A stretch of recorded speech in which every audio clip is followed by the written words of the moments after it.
Good evening, dear friends. Hello. Welcome to another Spiritist magazine program here at Kardec Radio. I am with you from the Spirit Society of Richmond in Richmond, Virginia. It's such a blessing and an honor to be with you today as we will talk about one article from one of the issues of the Spiritist magazine. And today, the article is titled The Voice of the Garden Angel. Do you know, dear friends, you have a guardian angel? Sometimes we call them spirit guides, spirit mentors, right? There's so many ways we refer to our spirit friends who are with us each and every day of our lives. Able and ready to help us and guide us. This message is from issue 54. So if you were to visit spiritistmagazine.org, you'll find the link to purchase the physical copy, which I happen to have this physical issue of the magazine. It's all dedicated to mediumship. See, talk about adversaries, beautiful work of art, so much love, so much competent artists, very talented artists put their work and love into the magazine so that you and I can enjoy the content together. So if you visit spiritistmagazine.org, you'll be able to also download the app and download the PDF version of the magazine. So I'm going to share my screen with those who are watching so that we can read and discuss the issues together. So here we have this beautiful article titled The Voice of the Garden Angel. I happen to use an operating system that allows me to view the PDF version of the magazine. And we're just playing around with some things to make sure everything is working. So here we have, this is the cover of the magazine. Let me remove the banners for us so that we have a little more space. Here's the cover of the magazine. On the left side are the different thumbnails of the pictures that of each and every article has. And if you scroll down, you get to this article that is titled The Voice of the Garden Angel. A few more changes so we can see as many as we can. I want to remove the thumbnails or hide the sidebar in my case. Make it a little larger so we can enjoy the works today. This message was brought to you by the Spiritist magazine written and edited by Kardec, published in January of 1861. A long time ago, yet the most important message for us. We are undergoing the planetary transition, and where I am in the United States, we are a very critical time in our history as we enter the election week. It's very important that we remind ourselves that we are never alone, that we influence one another, that we have our spirit mentors and guides with us along the way, and they're helping us to navigate the different issues in our lives. So this is by this, not sure what happened there. Oh, it's okay. The computer told me that my file quit, which is fine.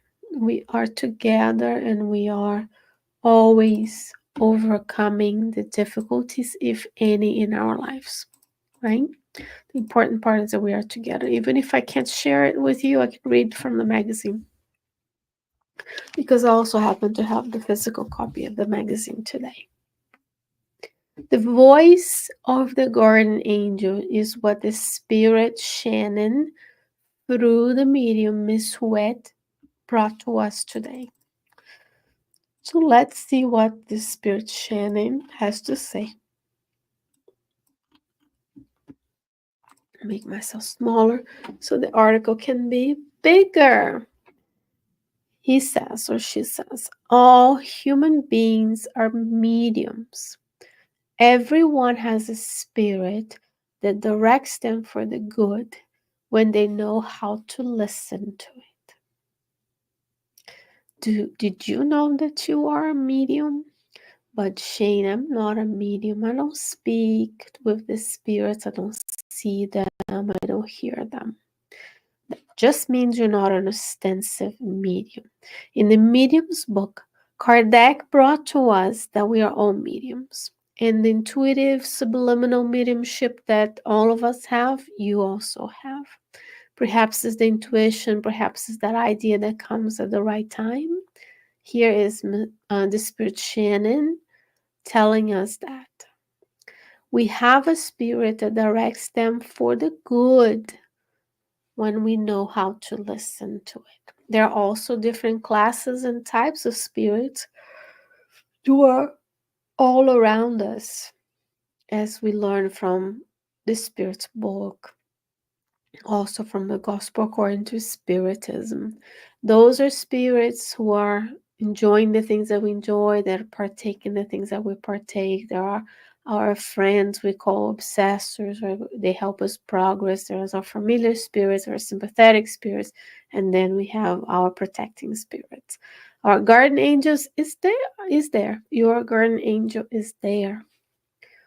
What is the implication of knowing this? Because it's beautiful for us to say, it's beautiful for us to quote, but I want you to think about this. Did I ever think that I had a spirit that is directing me?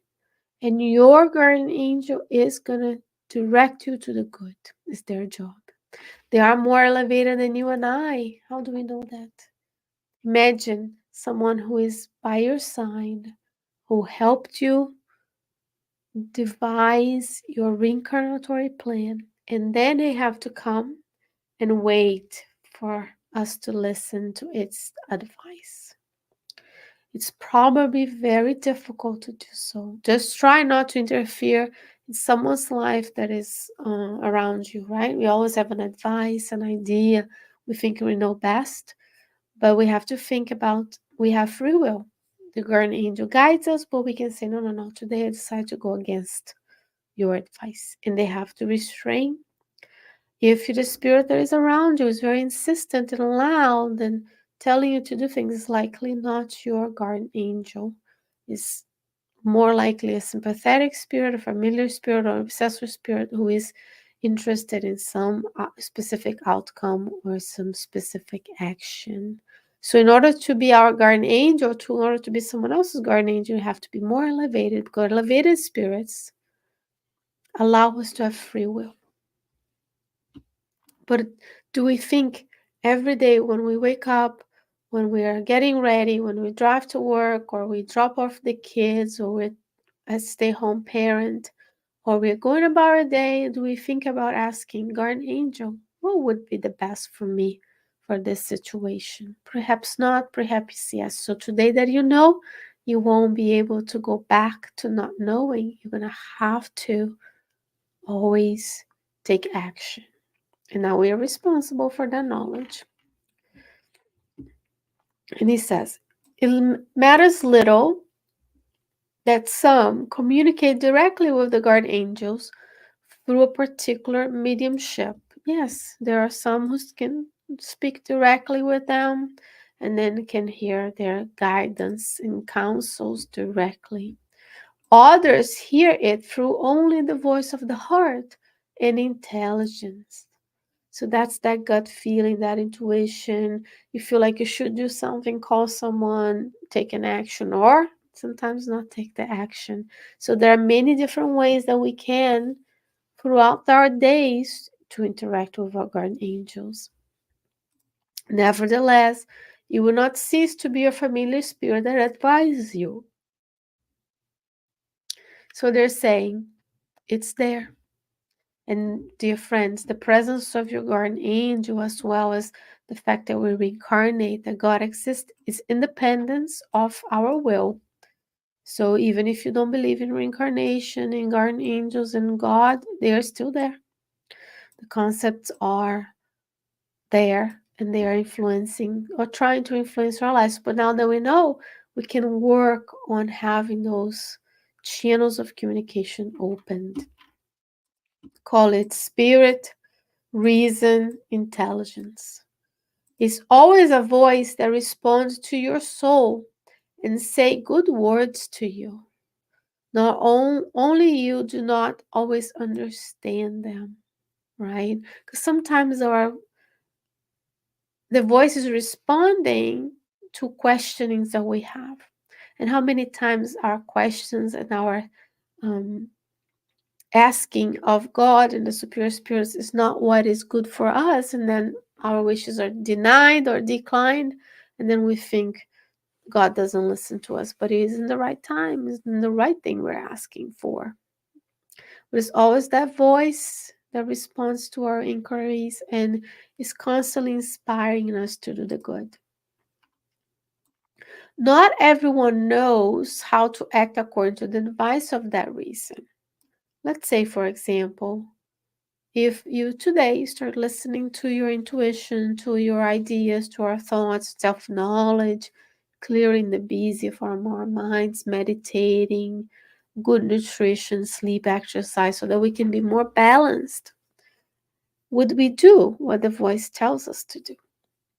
And it's not going to be a screaming voice, right? It says here, it's responding to us and saying good things to us. Screaming voices that are negative are also our own self obsession and the obsessors around us. It says, not everyone knows how to act according to the advice of that reason, not of the reason that drags on instead of marching, of the reason that is lost amid material and gross interests, but of the reason that elevates humanity above itself, that transports it to unknown regions. So it's about transcendence. So meaning you're gonna go farther than we came here to do. Remember the laws of progress.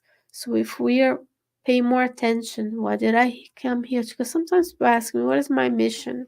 Then we have to look at where is God allowing me to be? What are my abilities? Who is around me that I came to help? What are my actions that I consistently take that are not giving me the best results? What are the things that come to me that allow me to help others, so on and so forth? It says it's a sacred flame that inspires the artist and the poet. Divine thought that elevates the philosopher, and the impulse that drags individuals and peoples, reason that the common person cannot understand. This is common, right? We have artists all over the world having the same idea and putting them into actions in different ways. We have scientists and researchers working on solutions to the problems of the earth, and then spirits come and inspire them, and one of them gets to do it and publish. But that brings human beings closer to divinity than any other creature. So we want to listen to the voice and have this be the conduit of the good. So the question is, when I go to the Spirit's book and learn about the divine laws, and then Kardec and the Spirits tell us, good is following the law, evil is deviating from the law. So each action that we do in our lives, we have to see, am I violating any of those laws? And then every time I choose not to violate the law, to fulfill the law of goodness, then I progress. And then I'll get closer and closer to divine. Jesus, as a Christ spirit, is close to God, knows of God, and is bringing God's will to the earth through his leadership as the spiritual governor of the planet. And what else is this voice? It is the understanding that knows how to lead you from the known to the unknown, making you perform the most sublime acts. Friends, there's no guardian angel inspiring us to do things that are not sublime. No guardian angel is helping us hurt others, take from others, commit acts of crime. Guardian angels are trying to prevent us from doing those things and to perform the better acts, which are the sublime acts. Here, then, that inner voice, it's inside of us. We are immersed in God's providence, this universal cosmic fluid that is around us. It's like we're fish in the ocean. We're immersed in God's love. God is inside of us. It transcends us. We have the gene of divinity inside of us. So we have the potential to have the sublime acts in every single action in our lives. Don't be discouraged. We are not there yet. There are moments where we are not able to do this, but there will be one day where we're so in attunement with God that we will be able to say, God, if possible, take this from me, but may it be your will be done.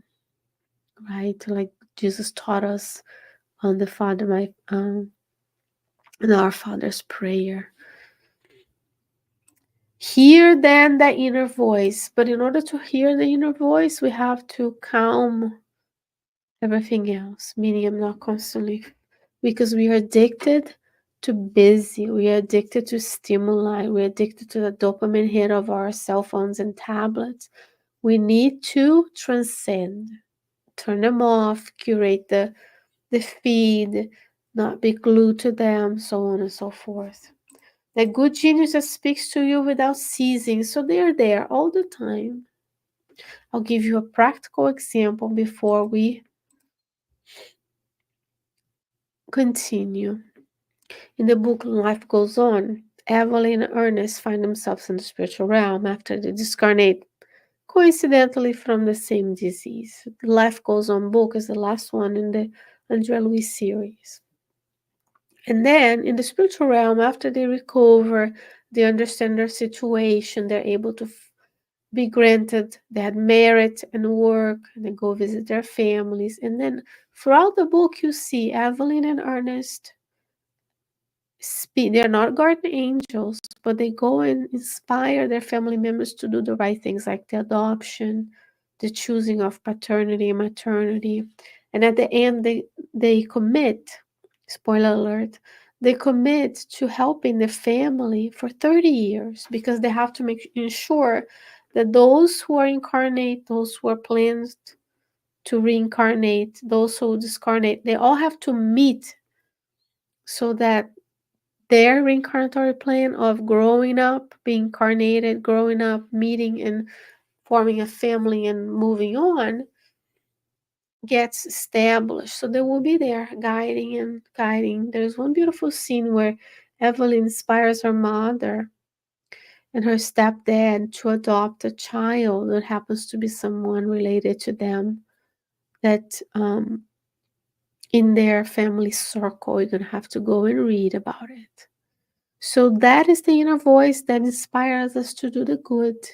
It's not the voice that tells you to fight your neighbor, the person in traffic, the one who votes differently than me, to have this division between us and them where we think we're so different that we have to fight one another, where we need unity to continue the work of the brain of the planet in the United States where I am. In each and every country has their mission, but the US has the brain, meaning we are exporting ideas, we are taking care of things, we are the command center, where other places are the heart. We are a living, breathing organism on the earth. And a lot of our boundaries are also man-made. If you look at the picture that Armstrong took when he went to the moon of the earth, we're just a blue dot. There's no country lines. And nowadays, with the wars, the famines, and the interactions, the bellicose interactions of one another on the earth, we are trying to redraw those lines all the time. But that's human nature. That's the force of darkness inspiring the worst in us. The guardian angels take us to sublime actions. That's what is important to go to the Spiritist Center, to the synagogue, to the church, whatever religious institution you follow, because you can follow them and also be a Spiritist, right? We learn in the book What is Spiritism by Allan Kardec. Then, through community, through helping one another, we can overcome the difficulties and understand what did we come here to. And our guardian angels are the one of the most important aspects, which is the guidance, right? We need guidance. We're still in infancy in our evolution as a spirit, so we need a guidance. So the Spirit Shannon says, hear then that inner voice, that good genius that speak to you without ceasing, and you gradually come to hear your guardian angel who stretches out its hand from the heaven above. So this is a gradual opportunity of self-knowledge, of discipline, of knowing what is mine, what is others. We are consistently exchanging through our thoughts and emotions everything that is around us. We are picking up from others and we're exporting. So what we will choose today between now and next week, which is for me will be election day, a very important moment in our history in the US. What are you going to choose to export from our brains? And why do I say this? If you're watching this from other countries, I apologize, but I have to bring this to reality is we are interconnected. We learned this from COVID. What happens elsewhere in the world affects us. What happens here affects other places. There's only so much shielding we can do because we are a globalized society and economy and culturally. So we have to pray for one another, regardless of the labels we give ourselves in this life and the geographic locations we live in. We have to be collaborative. The forces of darkness want us to divide. We want to unite. Jesus came, didn't come alone. He chose his parents, the place he was going to be born. He has his apostles, male and female. He did his ministry with the help of others. So you and I are here to fulfill that law of society where I complement you, you complement me. So let's choose to hear the voices of our guardian angels and use the power of our thoughts, the power of prayer to export to the best inside of us, praying for the whole earth to be enveloped in the light of goodness that comes from Jesus and his many ministers fulfilling God's will on earth. Dear friends, here is our message for today. May you and your guardian angel start this beautiful interaction, strengthen the interaction if it already exists, and may you stay well. May we all stay safe, and may we all take care of one another. God willing, I'll return next week with another Spiritist Magazine program. I'll see you then. Bye bye.